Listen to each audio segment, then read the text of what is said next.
ассалому алайкум шунавандагони арҷуманди радиои муҳоҷир. матлаби аз қалами журналисти варзида ҳуринисо ализода дар қироати матлуба салимзода. чун ин ҳуқуқи муаллиф аст, бигзор то бигӯям. ай одамон, бо ашхоси аз худ поин дар фарҳанг, дониш, ахлоқ, идрок, тарбият ва дараҷаи рӯзгор ҳеҷ гоҳе кӯшиши дӯстиву ҳамнишинӣ ё ҳамзистӣ накунед, зеро онеро ки донишаш аз илми ту поин аст, ба ақлат рашк мекунад. оне ки бар пояи хулқи волои инсоният намерасад, аз ҳасодат туро ба ботлоқи бадбӯyии бадахлоқии хеш кашиданӣ мешавад, то туро дар баробари худ бубинад, на волотар аз хеш.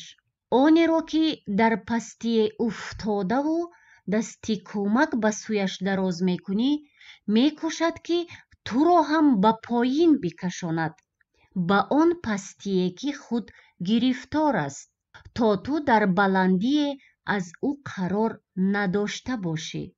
оне ки бадбахт аст, бо нотавонбинӣ ва хушбахтиҳоят кӯшиши чун хеш тақдирсиёҳ карданат мешавад, зеро ӯ дар бадбахтиҳояш танҳо будан намехоҳад.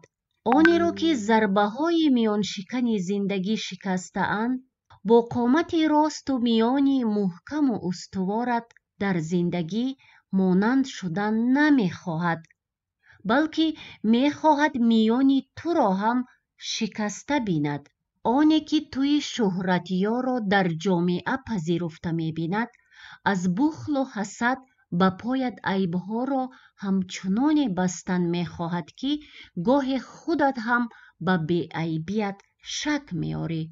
оне ки туро муваффақу сарбаланд мебинад, сари хами хешро чун ту боло намекунад, балки гардани туро шикастан мехоҳад, то дигар боре ҳам сар афрохта набитавонӣ. оне ки гӯшнагӣ резачини хони туяш бинмудааст, шукргузорӣ не, дар андешаи сарнагунии хони пурнони ту мешавад, ҳатто агар худ ҳам баъдан бори гӯшнагӣ бикашад.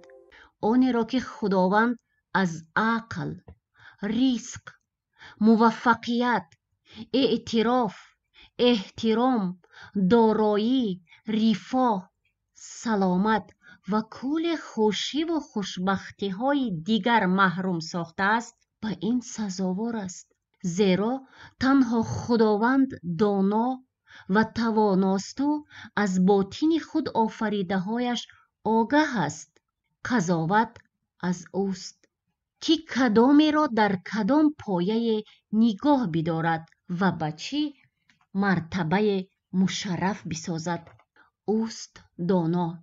ва агар мо бандагон ба хотири савоб дасте гирифтан бихоҳем, нафарони мутакаббире ки худованд ба унвони ҷазо дар пастиҳо қарорашон дода, ҳеҷ гоҳе ин дасти кӯмаки моро бо дили поку соф намегиранд, ҳатто барои раҳоии хеш аз вартае.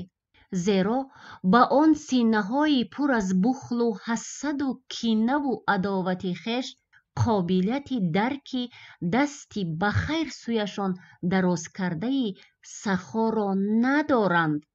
онҳо ба daстони нопоки хеш нигариста, бо қалбҳои пуркина ва сари пурфитнаи хеш меандешанд, ки ҳеҷ мумкин нест ки дигарон чун ман дилу ният надошта бошанд. бовар ба инсонпарастиву дасти хайр ва накӯкориву некпиндориро танҳо ба онҳое хоҳанд дошту дарк кард, ки ниҳоди пок дошта, ба худованд самимона бовар доранд ва дар дилҳои софашон осоре аз кинаву қудурат нест. зеро он дилҳо бо нури раҳмонӣ пур, бо зиёву хирад рӯшан ва аз меҳру муҳаббат лабрезу шодобанд. که در آنها بجز اندیشه نیک جای برای چیزی دیگری ندارند. از این رو خوشبختند و دیگران را نیز چنین دیدن میخواهند. ولی افسوس که آدمی نه همه با یک دل و یک روح زاده می شود. خداوند هر کی را به قدر تازگی دل و وجدان و ایمان و صداقتش موقع و روز و روزگار می دهد. به خود بیاندیشید ای آدمان.